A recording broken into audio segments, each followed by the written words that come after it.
बिस्मिल्लाहिर्रहमानिर्रहीम, अस्सलाम वालेकुम, हेलो एवरीवन। उम्मीद करता हूँ आप सब खैरियत से होंगे। आज जो हमारा टॉपिक है that's about the natural approach. English language teaching में नेचुरल अप्रोच का क्या कंसेप्ट है। वैसे तो इंग्लिश लैंग्वेज टीचिंग में बहुत से मेथड्स को अप्लाई किया जाता है, जिसमें GTM है, जिसमें मैंने ऑलरेडी वीडियो बनाई है। GTM में क्या होता है, इस मेथड के अंदर टीचर जो है क्लास में नेटिव लैंग्वेज बोलेगा। जैसे पाकिस्तान में अगर इंग्लिश सिखाई जा रही है तो टीचर उर्दू ज़बान का यूज़ ज़्यादा करेगा और स्टूडेंट्स जो है वोकेबलरी लर्न करते हैं, ग्रामर रूल्स पढ़ते हैं किताबों से, टीचरों से, और फिर उसी की प्रैक्टिस करते हैं। दूसरा मेथड होता है डायरेक्ट मेथड। इस मेथड में अगर हम इंग्लिश पढ़ा रहे हैं तो इंग्लिश में ही उसे एक्सप्लेन करेंगे, और अगर उर्दू पढ़ा रहे हैं तो उसे उर्दू में ही एक्सप्लेन करेंगे। और इसमें रीडिंग, राइटिंग, स्पीकिंग सब पे फोकस किया जाता है, और इसका जो है मतलब यूनिट ऑफ स्पीच जो है सेंटेंस है। और इसमें एम्फसाइज़ किया जाता है लिसनिंग, कम्युनिकेशन स्किल्स, स्पीकिंग, और इसमें ट्रांसलेशन को बैन कर दिया गया है, मींस ट्रांसलेशन बिल्कुल अलाउ नहीं होता। तीसरा जो मेथड है वो है the audio language method. Audio language method में ये एक टीचिंग स्टाइल है और इसे यूज़ किया जाता है कि कोई भी किसी भी फ़ॉरेन लैंग्वेज सीखने के लिए, मतलब जैसे हमारी मादरी ज़बान जो है कोई भी हो, वो हमें सिखाई नहीं जाती, बल्कि उस मतलब आसपास के जो लोग होते हैं उसको सुन के हम ऑब्ज़र्व करके उन सेंटेंसेस को रिपीट करने की कोशिश करते हैं, और आहिस्ता आहिस्ता हम अपनी मादरी ज़बान सीख लेते हैं। बिल्कुल इसी तरह बार बार किसी भी सेंटेंस को रिपीट कराया जाता है बाईलिंगुअल मेथड में, ताकि वो लैंग्वेज हम सीख लें। और इसमें जो है फिर वोकेबलरी भी आ जाती है। टीचर कोई सेंटेंसेस बोलता है या सेंटेंस बोलता है तो वो लैंग्वेज मतलब आपने रिपीट करना होता है, तो स्टूडेंट को बार बार रिपीट करना होता है। अब ये तीनों पे तो ऑलरेडी वीडियो बनी है, बाकी आप डिटेल डिस्क्रिप्शन में उन वीडियोस को देख सकते हैं। तीनों वीडियो का लिंक आपको डिस्क्रिप्शन में मिल जाएगा। लेकिन आज का जो टॉपिक है that's about the natural approach. तो नेचुरल अप्रोच में हम देखेंगे background history, the natural approach के explanation and tutorial outlines, three basic principles of the approach, characteristics of natural approach. So let's get started. Background: The natural approach was originally created in 1917 by Trell. अब trail कौन था? ये Spanish teacher था in California, who wished to develop a style of teaching based on the findings of naturalistic studies and second language acquisition. Acquisition का मतलब है जो कोई चीज़ या लैंग्वेज अनकॉन्शियसली सीखी जाती है उसे एक्विजिशन कहते हैं। तो बच्चे को अगर सेकंड लैंग्वेज सिखानी है तो उसका बेस्ट तरीका क्या है? ये कौन कह रहा है? ट्रेल कह रहा है कि उसका बेस्ट तरीका एक्विजिशन है, और ये 1917 में इसने ये बात की। After the original formation Terrell worked with Christian to further develop the theoretical aspects of the method. Terrell and Christian publish the results of their collaboration in the 1983। इन्होंने एक बुक पब्लिश की थी, और उस बुक का नाम क्या था? The natural approach. तो ये 1983 में ये बुक पब्लिश हुई थी।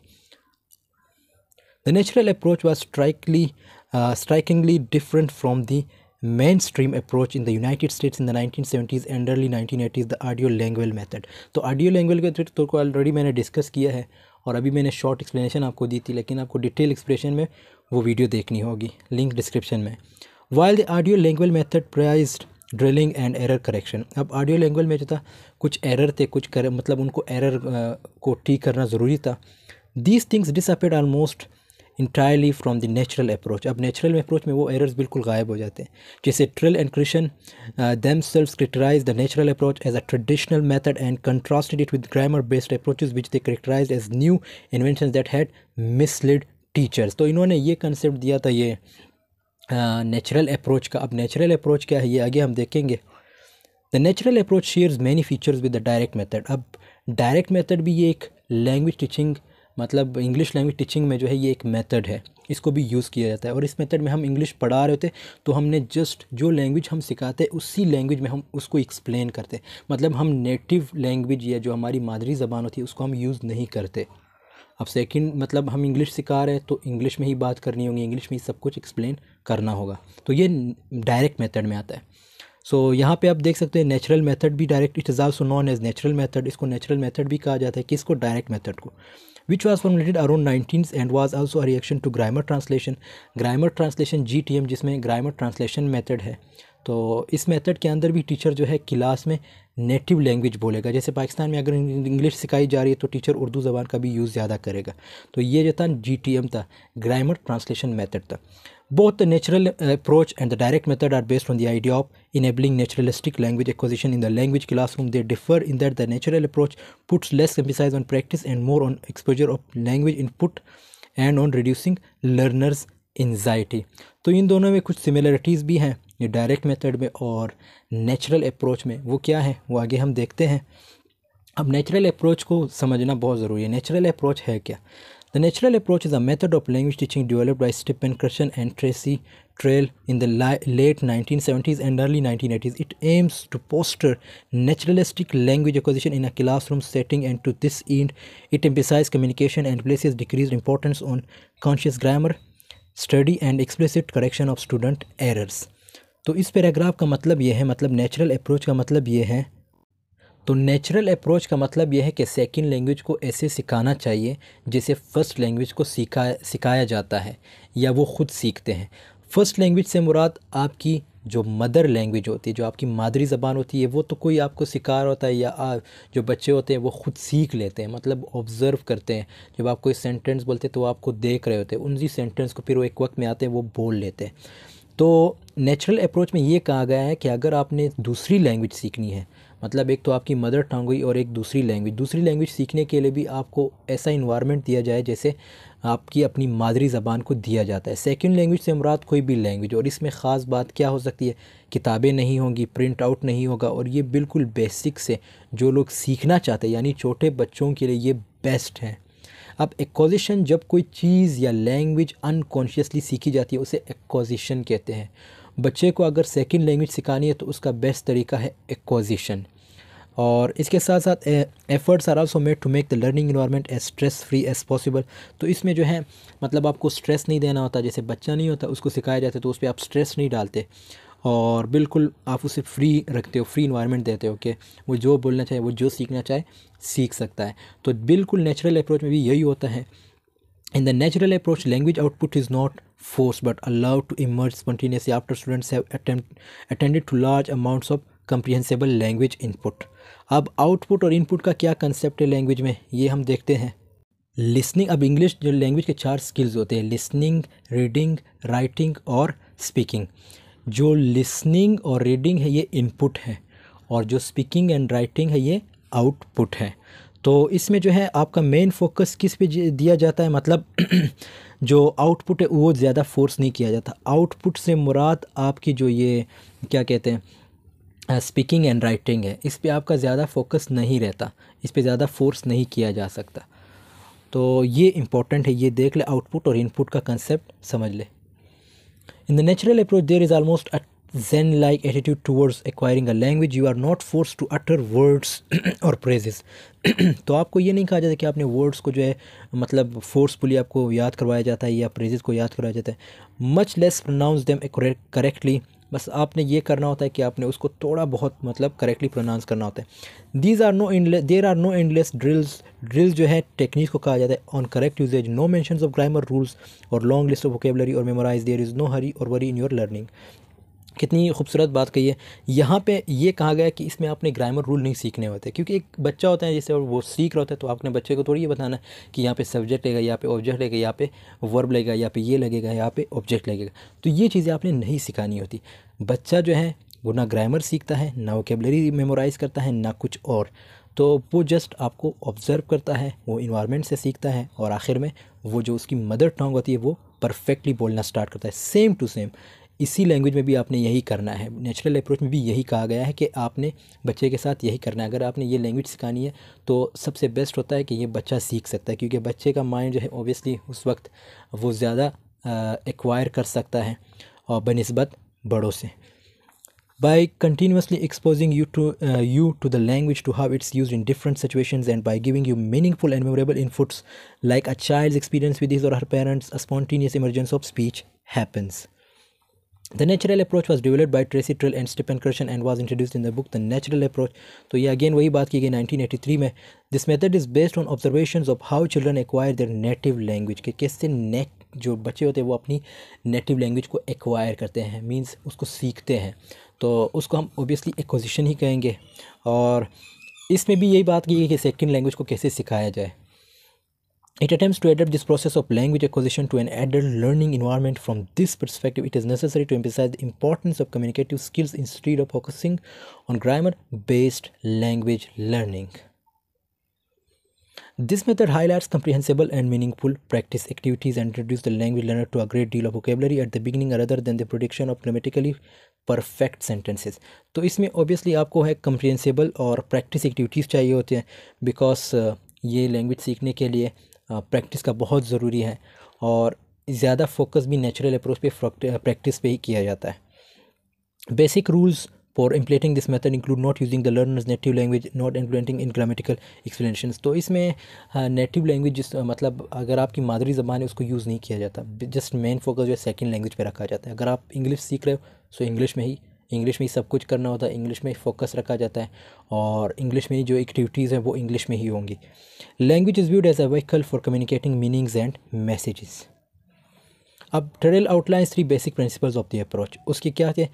Focus of instruction is on communication rather than its form.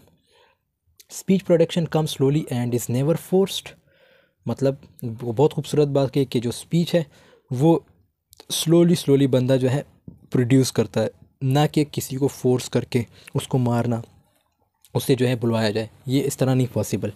Early speech gets through natural stage, yes और no response, one word answer, list of word, short phrases and complete sentences. ये again कितनी खूबसूरत बात की कि अगर आपने natural approach use करना है, मतलब सेकंड लैंग्वेज सिखानी है, तो उसमें स्टार्ट में आपको यस और नो के क्वेश्चंस मतलब आंसर्स मिलेंगे, और वन वर्ड आंसर मिलेगा, जैसे लिस्ट ऑफ वर्ड्स या शॉर्ट फ्रेजेस, कंप्लीट सेंटेंसेस। ये देखने को बहुत टाइम लगेगा। जैसे सपोज़ आप बच्चे से ये कहते हो, कोई भी आप अपने बच्चे जब घर में होते हैं ना, तो आप उसको जब ये कहते हो कि मम्मा या पापा, तो वो एक वर्ड यूज़ मतलब वो वर्ड वो जो है याद कर लेता है। इसी तरह तो ये जो ट्रेल है वो भी यही कह रहा है कि स्टार्ट में जो है वो वन वर्ड सीखता है, या प्रेस सीख लेता है, या लिस्ट ऑफ वर्ड्स कुछ होते हैं जो वो सीख लेता है, लेकिन ये एक स्टेज होती है। These principles result in classrooms where the teacher emphasizes interesting, comprehensible input and low anxiety situations listens। Again ये जो है एक एक्सप्लेनेशन है कि क्लास में कौन कौन सी एक्टिविटीज़ कराई जाती है, किस तरह स्टूडेंट को मोटिवेट किया जाता है, ये आप लोग देख लीजिए, बहुत ही ईजी लैंग्वेज में लिखी गई है। अब करेक्टरिस्टिक्स की बात करते हैं। Characteristics of natural approach. Input is also known as exposure for proper meaningful language. अब इनपुट, जैसे मैंने बताया, इनपुट किसे कहा जाता है? लिसनिंग एंड रीडिंग को जो है इनपुट कहा जाता है। एक्विजिशन, ये मैं ग्रामर की बात कर रहा हूँ, बाकी इनपुट आउटपुट आपको बेहतर पता है कंप्यूटर में किस चीज़ को कहा जाता है। So meaningful language acquisition to occur the input should no also be meaningful and comprehensible, and the initial focus really is on comprehension. The crux of the issues is like, do you understand what is being said? You don't do notice subject verb agreement. For this, understanding the meaning of something can be done in a variety of ways besides technical grammar breakdowns. Comprehension must precede production for true internal learning to be done. तो यहाँ पे comprehension की बात की। Comprehension से मुराद मतलब आप ये नहीं देखते कि जब आप मतलब ये सेकंड लैंग्वेज सीखते हो तो ये नहीं देखना होता कि सब्जेक्ट वर्ब या वर्ब एग्रीमेंट ये क्या होता है, ये नहीं दिखाया जाता, ये नहीं, और ना ही ये सिखाया जाता है। जस्ट इसीलिए इसका नाम नेचुरल अप्रोच रखा गया है। नेचुरल वे से आपको लैंग्वेज सिखाई जाती है। और कम्युनिकेशन से मुराद, जब आप ऑब्वियसली कोई लैंग्वेज सीखते हैं, जब आप उस क्लास में बोलेंगे, जिस क्लास में बैठेंगे, तो वहाँ पे क्या होगा, उसको एक इन्वायरमेंट मिलता है बच्चों को जब इन्वायरमेंट मिलता है तो वो जो है अपनी जो लैंग्वेज सीख रहे हैं मतलब सेकंड लैंग्वेज, तो उसमें एडेप्ट हो जाते हैं, मीन माहिर हो जाते, एबल बन जाते, कैपेबल बन जाते हैं। सो जैसे बिल्कुल घर में बच्चे को या तो उर्दू स्पीकिंग माहौल मिलता है, मतलब उर्दू स्पीकर्स मिलते हैं, सारे उर्दू बोलेंगे तो वो उर्दू सीख लेगा डायरेक्ट जल्दी से। और इसी तरह अगर पंजाबी स्पीकर या पश्तो स्पीकर या सिंधी बलोची स्पीकर्स मिलेंगे तो वो सब क्या करेंगे, वो सब मतलब जो बच्चे होंगे वो वही लैंग्वेज जल्दी एक्वायर करेंगे। सेम अगर आप किसी बच्चे को क्लास में बिठाएंगे, अगर आप उसके साथ सिर्फ इंग्लिश में बात करेंगे तो वो इंग्लिश को बहुत जल्द सीख लेगा। Teaching according to the natural approach focuses on communicative abilities. Again easy है। One of its objectives is to help beginners become intermediate. Vocabulary is considered prior to synthetic approach. A lot of comprehensible input must be provided. Use of visual aids to मतलब class में कौन कौन सी activity ज़रूरी है ये दिखाया गया है, और ये बताया गया कि मतलब उनको अगर ये लैंग्वेज सिखानी है सेकंड लैंग्वेज तो किस तरह सिखानी है, ये चीज़ें सब बताई गई है। Use of visual aids to help comprehension. The focus is on listening and reading. Speaking emerges later. Speaking पे obviously थोड़ा टाइम लगता है, बच्चा होता है सीखने के लिए. And reducing the high effective filter by. अब ये ज़रूरी नहीं है कि बच्चे को ही सिखाया जाता है, ये आप कि बड़ों को भी सिखा सकते हैं, लेकिन यहाँ पे जो मेन फोकस रखा गया है वो बच्चों को, क्योंकि बच्चे जो हैं ओबियसली कोई भी चीज़ जल्दी गेन करते हैं, तो इसलिए मेन फोकस जो है बच्चों पे रखा गया है. And focusing on meaningful communication rather than on form providing interesting comprehensible input. So thanks for watching. I hope this video has been helpful for you. और अगर इसकी अगर और करेक्टरिस्टिक्स की बात करें तो इसमें जो है means it might take a lot of time before language and emerge naturally. तो इस पे ऑब्वियसली टाइम लगता है किसी भी लैंग्वेज को इमर्ज करना, नेचुरली इमर्ज करना. And language develop slowly and it never force. वही बात की गई जो ट्रेल ने कही कि लैंग्वेज को जो है हमेशा जो है स्लोली जो है मतलब डेवलप किया जाता है, सिखाया जाता है. ये नहीं कि आप फोर्सफुली उस पर फोर्स करो कि नहीं आपने भाई ये सीखना है हर हाल में जो भी सिचुएशन हो, तो इसे नहीं सिखाया जाता, इस तरह नहीं सीखी जाती कोई language. It give more importance to vocabulary explosion to language input listening and reading and motivating situation communication ETC. ये सब हमने पहले भी डिस्कस किए. So thanks for watching. Video पसंद है तो ज़रूर लाइक कमेंट शेयर कीजिएगा. मिलते हैं नेक्स्ट वीडियो में, तब तक के लिए अल्लाह हाफिज़. Take care of yourself.